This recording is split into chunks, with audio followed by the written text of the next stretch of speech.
My name is Megan Carter, and at 31 I thought I had it all figured out until my own family shattered that illusion. Just weeks ago, I sold my tech startup for $20 million, 0 cents. I was riding high, ready to make a $10 million 0 cents cash offer on my dream home, and when I needed a safe place to stash the money overnight, I turned to the people I trusted most, my mom Susan and my little sister Emma. But the next morning, they were gone. So was the money. All they left behind was a smug handwritten note. Thanks for trusting us, you always were the naive one. And yet, here I am, smiling. If that confuses you, don't go anywhere. Because what they didn't know, what no one knew, is that I was always 3 moves ahead. This isn't just a story about betrayal, it's about revenge served with a side of brilliance. Stay with me, because trust me, they never saw this coming. Before we dive deeper, drop a comment letting me know where you're watching from, hit that like button, and don't forget to subscribe. Trust me, you'll want to stick around to see how this betrayal turned into the most unexpected comeback. Let me take you back to where it all started. I grew up in a cramped 2-bedroom apartment on the east side of Portland. The wallpaper peeled in corners and the air always smelled faintly of mildew and fried food. My mom, Susan, worked herself to the bone at a local diner, double shifts, aching feet, and that stubborn layer of diner grease that never quite washed out of her uniform. My little sister Emma and I shared a room. And money was always tight. Christmas meant socks and dollar store perfume. Birthdays were cake from a box. And vacations? They belonged in fairy tales, not our reality.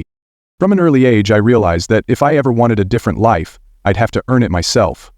While Emma was out with friends or glued to her phone, I buried myself in textbooks. My high school guidance counselor once said, "Megan, you work like the world's chasing you." And in a way, it was. Poverty, shame, invisibility, I was running from all of it. That desperation turned into determination, and it paid off. I earned a full ride to MIT. Even then, I worked part-time at the campus bookstore and pulled night shifts in the computer lab just to scrape by. I lived on stale coffee and instant noodles, sending whatever I could back to Mom and Emma. After graduation, I clawed my way into tech, eventually founding my own company, SecureFlow, a startup specializing in high-level encryption software. The early years were brutal. Maxed out credit cards, sleepless nights, rejection after rejection, but in year 3, we hit a breakthrough. Clients rolled in, and just like that, everything changed. Despite my success, my relationship with Mom stayed strained. Outwardly, she celebrated my wins, but when I'd share exciting milestones, she'd go quiet. Then pivot the conversation to Emma's latest meltdown or her own medical complaints. The pride was there, maybe, but so was something darker. Bitterness? Still, I took care of her. Bought her a house in a quiet suburb, cleared her medical debt, set up a monthly stipend so she'd never have to scrub another table. She accepted it all with forced gratitude and phrases like, "Well, at least one of my daughters made something of herself." Emma, she was a storm in sneakers. Always drifting, always needing something. Rent, repairs, bail, and Mom always made excuses. "She's just finding her path," she'd say. I kept helping, even when it hurt, because deep down, I believed that no matter how flawed, families stood together. Looking back now, I see the signs I missed, the whispering phone calls, the way Mom would cut off my suggestions when I offered help that didn't come with a check. Last Thanksgiving, Emma barely looked me in the eye. I chalked it up to sibling tension. I didn't know it yet, but I was being carefully, deliberately prepared for betrayal. The kind that makes your chest cave in, not because of the loss, but because of who did it. And worse, how long they'd been planning it. There are moments in life when the world doesn't just shift beneath your feet. It vanishes. One second, you're standing on solid ground. The next, you're plummeting through a betrayal so profound, it scrapes the very marrow of your bones. For me, that moment came at 7:45 a.m. on what should have been the happiest day of my life. 2 days earlier, I was on top of the world. My tech startup, SecureFlow, had just been acquired for $20 million, 0 cents. My dream home, perched high on a hill overlooking the city with floor-to-ceiling windows and the kind of silence that only money could buy, was finally within reach. I'd planned to beat out other offers with a bold $10 million 0 cents cash bid. Not a wire, not a check, cash. And for one night only, that money had to be stored somewhere safe. So where did I choose? My childhood home, my mother's house. The place where I once huddled under scratchy blankets during Portland winters, dreaming of a life far from the moldy walls and always empty fridge. My mother Susan and my younger sister Emma, they were the only people I'd trusted enough to keep that money safe. a decision I'd come to regret for the rest of my life. The night before, I arrived with 2 duffel bags stuffed with cash, flanked by 2 armed guards from a private security firm. Mom had greeted us with wide eyes and a too bright smile. Emma lingered near the bags like a child eyeing candy. They watched as we loaded the money into the hidden wall safe I'd installed for Mom years ago, ironically, so she could protect her precious porcelain angel collection. That evening, something in the air shifted. The house buzzed with an energy I couldn't place. Mom cooked her famous spaghetti, a dish she hadn't made in years. Emma peppered me with questions about the house I was buying, its location, its security, whether I'd be keeping cash on hand there too. Looking back, it was all a setup. At the time, I mistook it for curiosity. Naivete in retrospect can feel like a form of self-betrayal. At midnight, I thought I heard hushed voices in the hall, but exhaustion won out. I drifted off in my childhood twin bed, unaware that I was sleeping on a ticking bomb of misplaced trust. The next morning, there was no smell of toast, no sound of clinking dishes. The house was eerily quiet. I called for Mom. Nothing. Emma? Silence. I padded to Mom's room, bed perfectly made, the guest room empty. But it was the bookcase that did it. The sliding door to the safe was ajar. I swung it open. The safe gaped at me. Empty. No duffel bags, no money, no anything. My knees gave out before the scream could form. I crawled through the house like a mad woman, opening cabinets, closets, drawers, searching for something, anything. And then, on the kitchen counter, I found it. A note. In Mom's looping handwriting. Megan, thanks for your money. Now we can finally live the life we deserve. Don't try to find us. Mom and Emma. Just like that, they were gone. The $10 million 0 cents, the cornerstone of everything I'd built, every late night shift, every sacrificed birthday, every lonely holiday away from home, vanished. Not stolen by strangers, but taken by the very people who had once kissed me goodnight and called me their pride. I collapsed to the floor, note in hand, chest heaving in disbelief. The woman who once worked double shifts to buy me used textbooks had become the architect of my greatest heartbreak. The sister I used to hold through breakups and bailouts had played her part too. I called Marcus, my fiancé, my voice trembling and ragged. They're gone, I whispered. The money, all of it. They took everything. He didn't understand at first. How could he? Even as I spoke the words aloud, they sounded like a bad dream. Shock turned into rage. Rage gave way to sorrow. Sorrow hollowed me out, left me numb. And underneath it all was something worse. Shame. Because I, the MIT graduate, the founder of Secure Flow, the self-made woman, had placed $10 million 0 cents into the hands of people who saw me not as family, but as a walking, talking bank account. But it wasn't just about the money. It was the betrayal that cut deepest. What do you do when your own mother robs you blind, when the sister you carried through life throws you into the fire? That morning, the Megan Carter who believed in unconditional love died on that kitchen floor, and something colder, wiser, and far more determined rose in her place. And let me tell you something, they had no idea what I was about to do next. 20 minutes after I'd made the call, Marcus burst through the door, still in his MIT t-shirt and sleep-creased sweatpants. His eyes scanned the room until they landed on me, crumpled at the kitchen table, the note still clenched in my shaking hand. I've called them 16 times, I murmured, not looking up.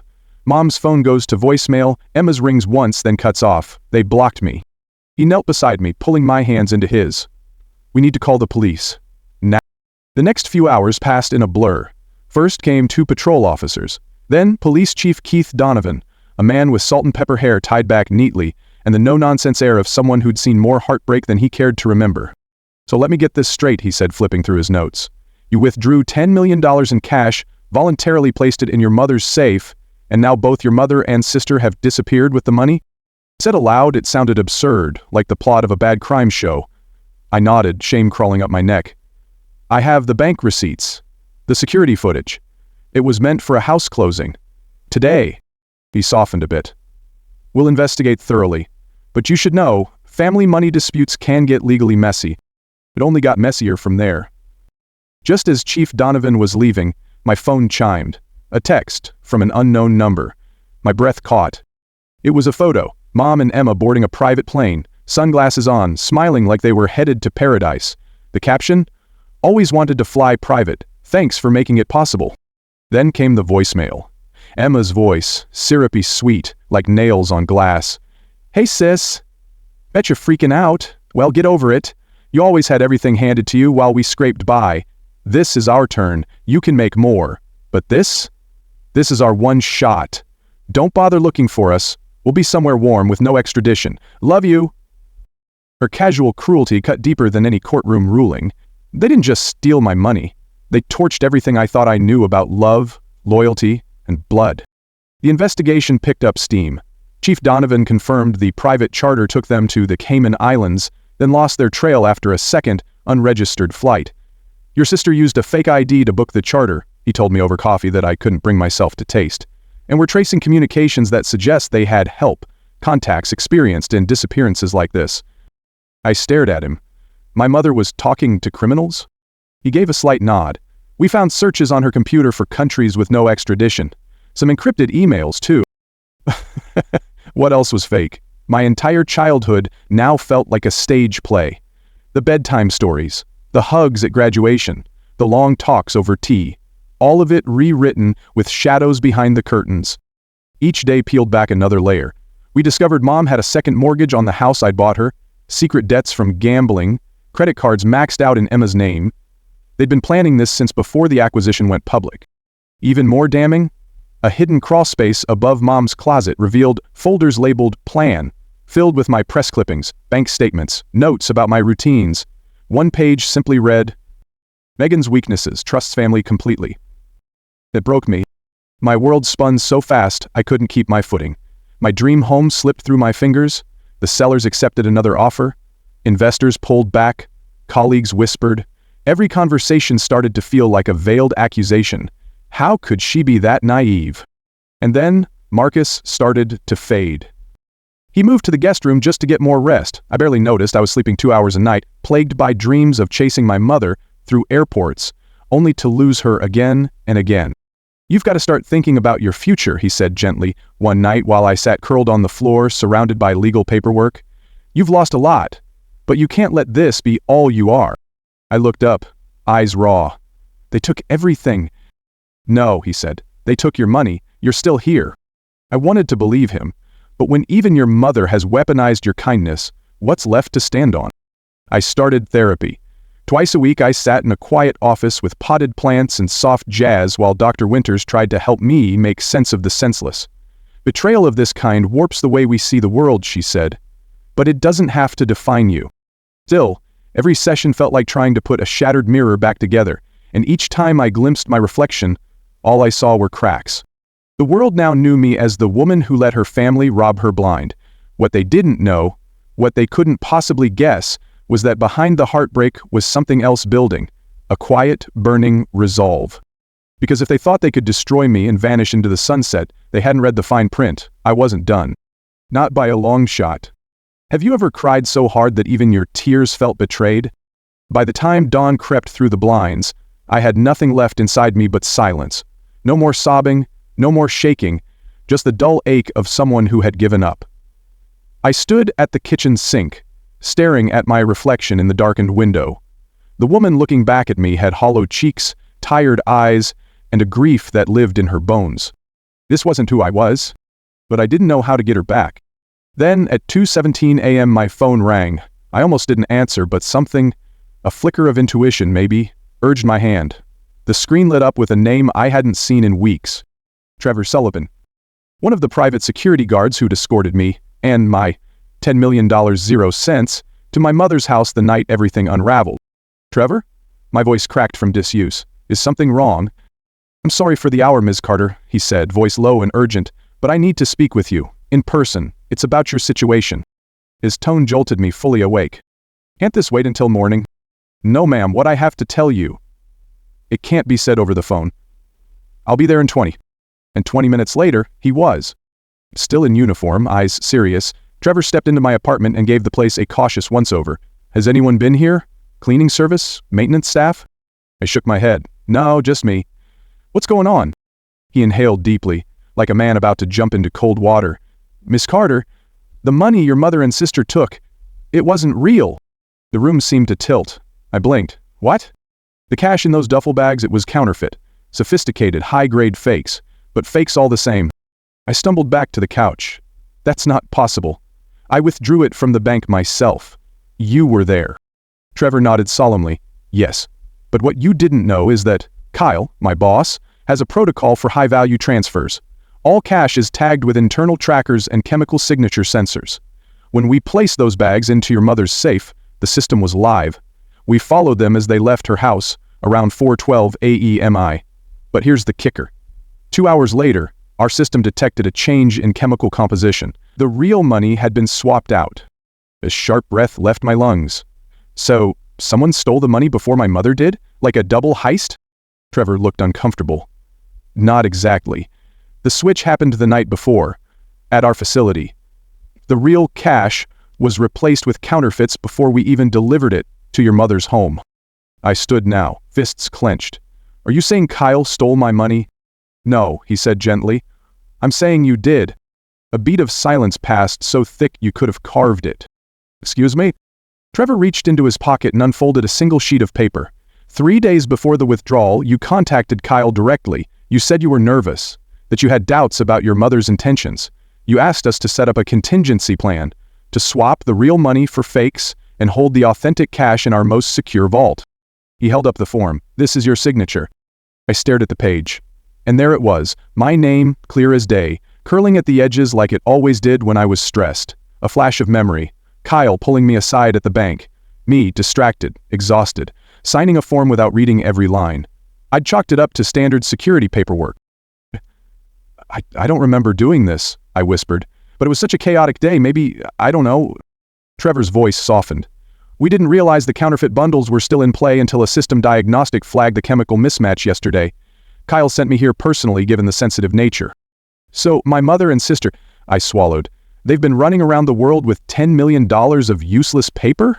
Trevor gave a single, solemn nod. That's correct. The real $10 million, 0 cents, is safe, untouched, and ready for your instruction. I blinked, then laughed. It wasn't graceful. It wasn't dignified. It was raw, breathless, borderline manic laughter that bubbled up from somewhere deep and frayed. All that pain, all that betrayal, all for nothing. My God, I whispered. They thought they'd won. Trevor allowed himself a ghost of a smile. They didn't. I need to see it, I said. Now, I need to see it with my own eyes. He nodded. I'll drive. 2 hours later, I stood in a climate-controlled vault beneath Kyle's security headquarters. 3 black duffel bags sat before me like sleeping beasts. My hands trembled as I unzipped the first one. There they were. Stacks of crisp, unblemished $500 0 cents bills. Real, heavy, and waiting. Kyle stood beside me, arms crossed. It's all here, 10 million, verified. I exhaled slowly, like I'd been holding my breath for weeks. It was more than money in those bags. It was proof. Proof that I wasn't naive, that somewhere in my bones I'd known something wasn't right, that even if my trust had been shattered, my instincts had tried to protect me. For weeks I'd felt powerless, crushed, but now, a slow, fierce fire began to spark in my chest. My mother and sister had left a mocking note, a smug voicemail, photos on private jets with smug grins. They thought the story ended there. They were wrong. Now, I wasn't chasing justice out of desperation.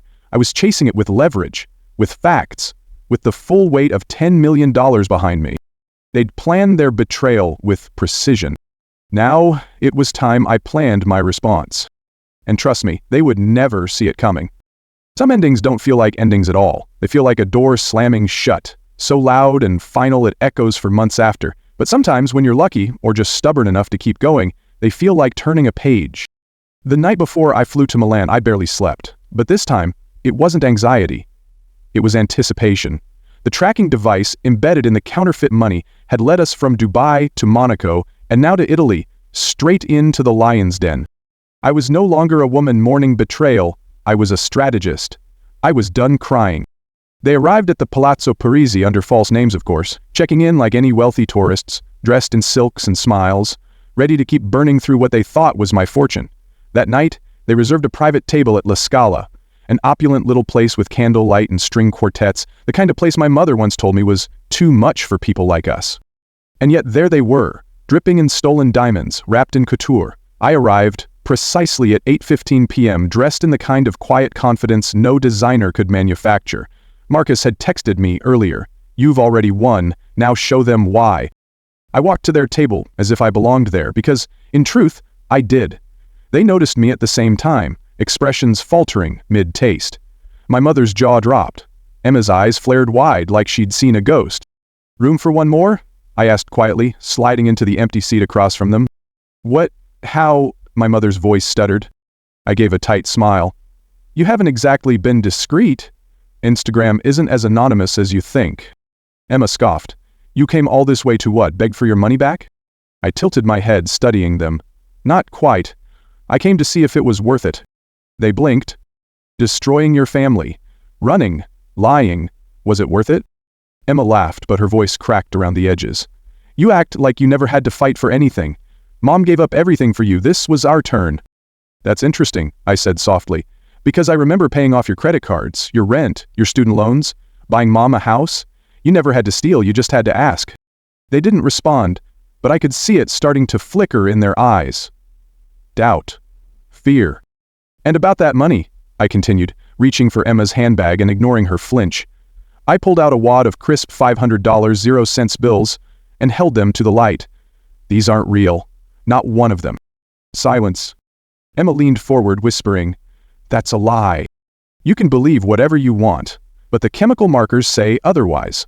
So do the trackers hidden inside each bundle. I leaned in, lowering my voice. I knew something wasn't right.